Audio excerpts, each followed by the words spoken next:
Boa tarde, galera! Fala, pessoal do nono ano do ensino fundamental da nossa rede municipal de ensino. Como é bom estar aqui mais uma vez com você, participando desse momento de aprendizado. Como é bom saber que você está aí buscando conhecimento, buscando aprender mais.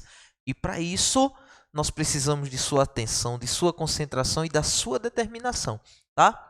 Então fica aí, ó, atento, focado e pronto para que juntos nós possamos aprender mais. Boa tarde aos meus colegas professores, a toda a rede municipal de educação. Estamos aqui para mais um momento de aprendizado, de aprofundamento, onde nós vamos lidar com a matemática, tá certo? Que não é difícil, é exigente. Então vem comigo. Na aula de hoje, nós vamos estudar algo que é muito conhecido. Tenho certeza que você já viu em algum lugar por aí. Novembro aí, com tudo, Black Friday. Então, final de ano chegando, muitas promoções, esquema de estoque e tudo mais. E eu tenho certeza que você já viu esse símbolo por aí, envolvendo muitos números, envolvendo muitas situações do seu dia a dia. Não viu? Eu tenho certeza. Então, se você lembra de alguma delas, coloca aí no chat para a gente ficar sabendo e para a gente interagir, tá? Situações onde você já viu esse símbolo. Vê aí, ó. Carinha pensando assim, será? Onde será? Será que eu passei, por exemplo, no mercadinho e tinha lá promoção de miojo? Tá vendo? Leve 3 e pague 1,5. Né? Miojo por 30% do preço. Esse tipo de coisa. Acredito que você já lidou com isso no seu dia a dia. Então é sobre isso que nós vamos estudar, tá certo?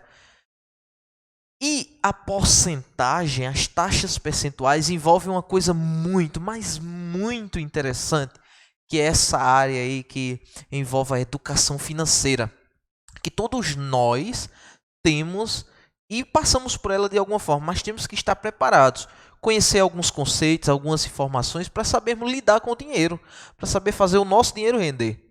Claro que tudo isso passa pela educação financeira e pelo conhecimento de uma série de coisas que a gente vai começar a ver nessa aula de hoje, tá? Planejar as compras, consumir apenas o necessário, não comprar produtos piratas e comprar a prazo com consciência. Tudo isso está relacionado ao que a gente chama de educação financeira.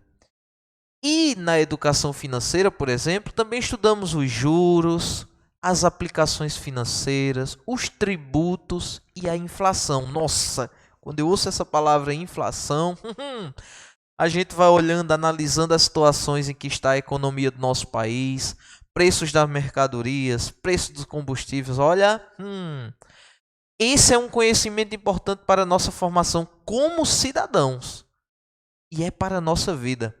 Quando um aluno me pergunta, por exemplo, professor, onde eu vou usar isso na minha vida? Será que você já se perguntou? A matemática todinha ela é a nossa vida, ela é aplicada à nossa vida e a gente encontra ela. Mas se tem uma coisa da matemática que a gente lida com ela constantemente, tá aí, são esses conceitos que envolvem a educação financeira. A desse não tem como fugir, tá bom? Então veja uma situação que envolve essa ideia da educação financeira. Tem um rapaz aí em dúvida, olhando aí para uns calçados, né?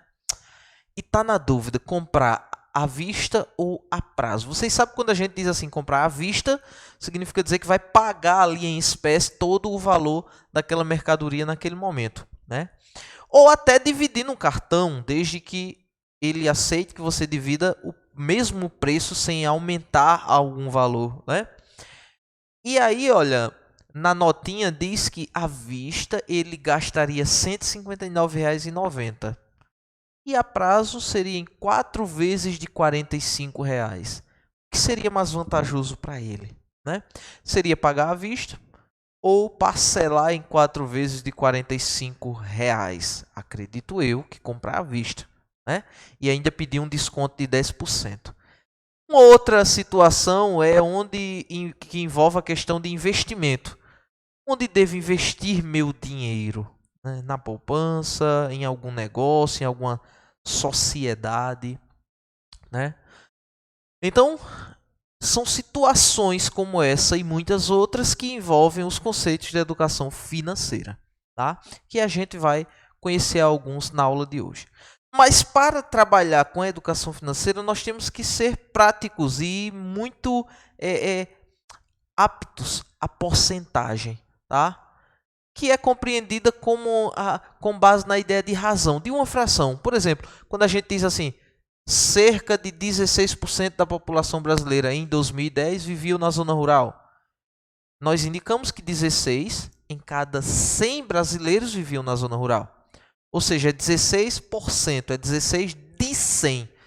No esquema ao lado, nós temos o conjunto de todas as figuras, que também é uma forma de representar essa porcentagem, tá?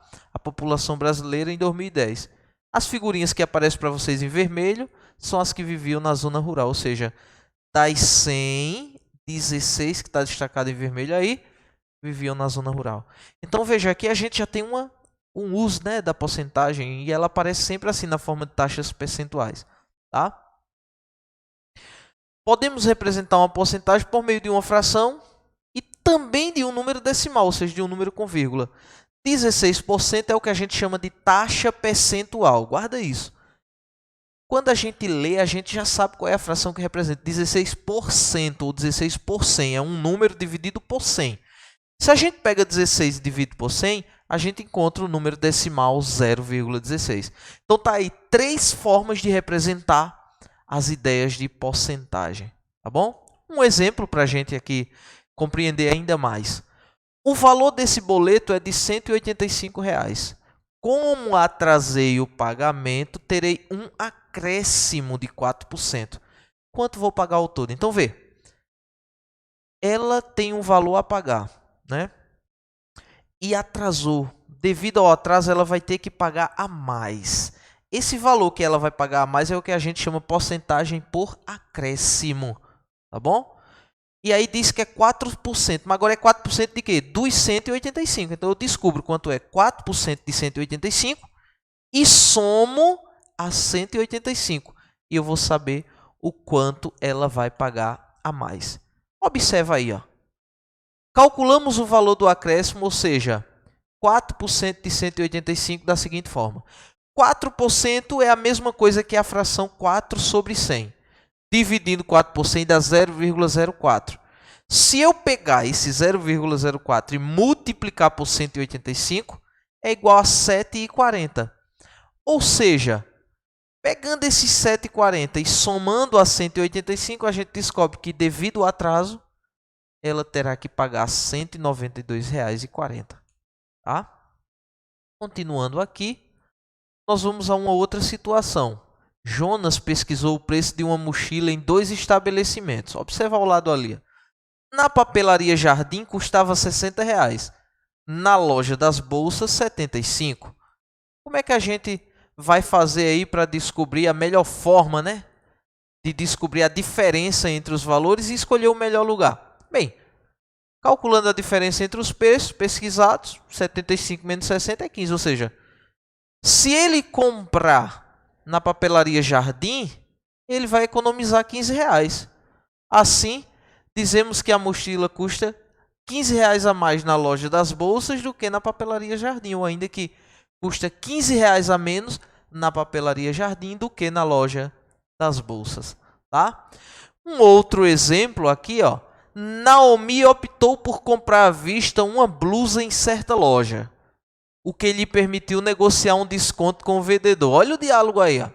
Vou pagar à vista, tem desconto? É um direito do consumidor, viu? Em qualquer loja oficial que tenha CNPJ, que seja cadastrado direitinho, você pode pedir o desconto. Algumas já dão automaticamente, porque você vai pagar à vista. À vista ele diz que tem 5% de desconto. Assim, o preço final será R$ 81,70. Tá? Para calcular o preço inicial dessa blusa, nós temos de considerar que o preço após o desconto corresponde a 95%. Tá? Por que 95%, professor? Porque 5% é de desconto. Então, eu tenho 95, 100 menos 95, que vai dar os 5% de desconto. Se eu somar esses 5% aos 95%, vai dar o total, né? Então, ó, esses 95% vão representar o preço que ela vai pagar, porque vai ter o desconto de 5%. Mais uma situação aqui. Aliás, a discussão da situação anterior. 95% é a mesma coisa que 95 sobre 100, como eu falei para vocês. Dividindo 95 por 100 dá 0,95. Se a gente multiplica isso pelo preço e a gente viu que ela vai ter que pagar R$ 81,70, deixando esse pezinho aí sozinho e dividindo 81,70 por 0,95, a gente encontra R$ 86,00. Portanto, o preço inicial da blusa era R$ 86,00.